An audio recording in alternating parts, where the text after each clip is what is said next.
But one of the things I've noticed is that if people own a property and the government does something that sort of hits the value of their property, they all run around asking for compensation. But if the government builds something,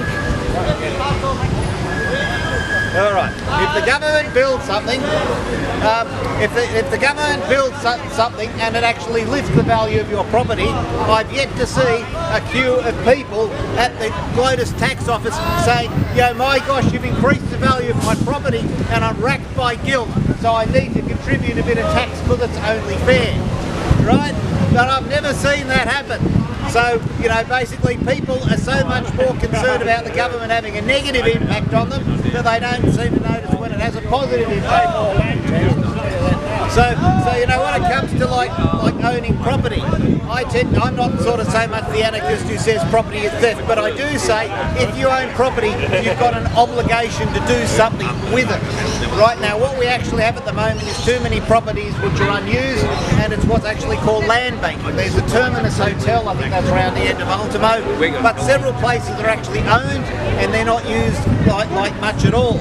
That's one of the things about a lot of land we have in Australia, is that basically it's owned by someone and it's not actually used. And as I say, Terminus Hotel, land banking, that was an excellent example. But most recently, we're more concerned about foreigners buying up property, buying up vacant properties that they don't actually use or let out or whatever. They do use it, they use it for residential estates. No, they're empty. Like they've actually done the research in Melbourne rather, where they actually looked at the water usage of these properties, and they figured out that there were whole blocks of units that were effectively unused because of the amount of water that they use. Right? So it's actually a known thing. So, you know, you've got the real estate lobby which is saying, oh, you know, we need to have more land releases. But the thing is, the property that exists is not actually offered up onto the market, and the real estate lobby / development lobby completely ignores this.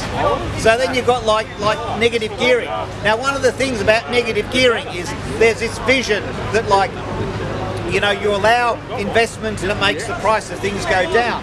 But basically what people do with negative gearing is they use negative gearing to invest in an expensive property to make it more expensive. Right? It's very rare that you actually get investment that actually improves affordability. And when it does, what you do is you sort of reduce the price per dwelling. Like you can get a block of open land with a house on it, build a block of units, and the price per dwelling in that block is less than the whole, you know, natural lot on the ground.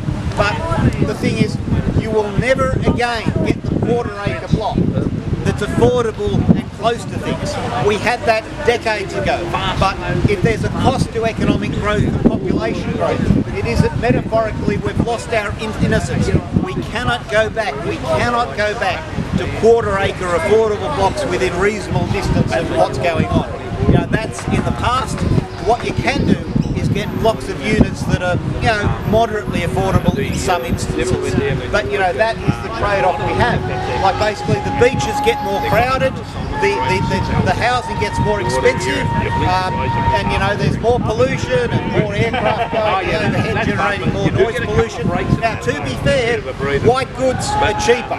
You know, restaurants' foods are cheaper, a few services are cheaper, holidays are perhaps more affordable, and medical care is better than it was a few decades ago.